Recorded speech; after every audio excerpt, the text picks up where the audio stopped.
It is the year 2029, and humanity faces certain extinction. An alien force led by the Supreme Commander Vile Malmort is positioned to destroy the Earth. The president had little time to act. He assembled the greatest scientists from around the globe to stop this menace. From their laboratory came mankind's last hope, the members of S.C.A.T. The Special Cybernetic Attack Team has one goal: the utter destruction of the alien fleet. They've sent an armada to conquer us. We've sent 2 warriors from S.C.A.T. It should be a fair fight. In S.C.A.T, the Special Cybernetic Attack Team from our good friends over at Natsume, giving us games we love to hate and hate to love. This one coming to us in 1991. This was also known as Final Mission in Japan and Action in New York in Europe and Australia. Sci-fi-ish, side-scrolling shoot-'em-up, kinda like Burai Fighter, kinda different. It was released in Japan in 1990, North America in 91, and the PAL regions in 92. It's also available on the Virtual Console as of 2011. S.C.A.T. can be played by 2 players simultaneously. During one-player mode, the player can choose between a male soldier named Arnold or a female one named Sigourney. I wonder where those names came from. Well, in 2 players, player 1 will control Arnie and player 2 controls Sigourney. There's no difference at all between the 2 characters other than their color. As either of the characters, we fly through the air shooting at enemies with our gun, while the screen scrolls automatically horizontally or vertically until reaching the end of the stage, similar to the Capcom arcade game Forgotten Worlds.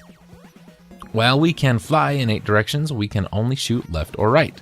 However, we have 2 satellite modules, or options as we like to call them in the trade, that will shoot at the enemies the same time the player fires their weapon.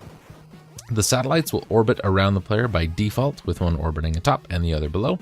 If the satellites are aligned in a position the player wants to maintain, we can keep them fixed in that position by pressing the A button. We can then toggle back and forth between the 2 satellite modes with the A button. There are 5 power-ups that can be obtained by destroying certain containers, each represented by a letter-based icon. 3 of these new items are weapons, a laser, a wide beam, and a bomb launcher, while the others include a speed power-up and a life recovery. Unlike most other side-scrolling shooters, we have a life bar in this game. There are a total of 5 stages in the game, along with all the usual boss encounters. We begin the game with a total of 6 hit points, and the game will end if they are all lost. However, we are given unlimited chances to continue. So while we actually have a health bar, it's really more of our lives, but instead of dying, we just pick up and carry on. The Japanese version was released before the American version and features a few differences. The opening story sequence is completely different, showing the obliteration of various cities before an alien invasion begins.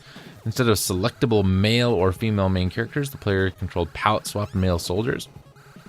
The game's difficulty was made easier for the American version.